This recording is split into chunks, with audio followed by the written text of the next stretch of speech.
সবচেয়ে বড় কবিরা গুনাহ কোনটা তোমরা জানো নাকি? সাহাবারা বললেন, আপনি সব চাইতে ভালো জানেন ইয়া রাসূলুল্লাহ, আপনি বলেন। বিশ্বনবী বললেন, সব চাইতে বড় কবিরা গুনাহ আল্লাহর সাথে শিরক করা। হেলান দিয়ে। 2 নম্বরে উকুকুল ওয়ালিদাইন, মাতা পিতার অবাধ্য হওয়া। 3 নাম্বারটা যখন বলবেন হেলান থেকে উঠলেন। এভাবে সিরিয়াস। 3টা কবিরা গুনাহ তোমাদের বলবো না, বলেন।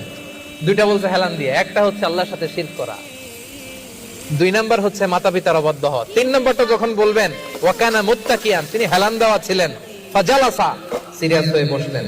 এরপরে বললেন, আলা ওয়া কাউলুজ জুর, আলা ওয়া শাহাদাতুজ জুর, সাবধান, মিথ্যা বলো না, মিথ্যা সাক্ষী দিও না, মিথ্যা সাক্ষী দিও না, মিথ্যা সাক্ষী দিও না। বিষ্ণু বলতেই লাগলেন, কতবার যে বলছেন তার কোনো হিসাব নাই। কোন সুবহানাল্লাহ।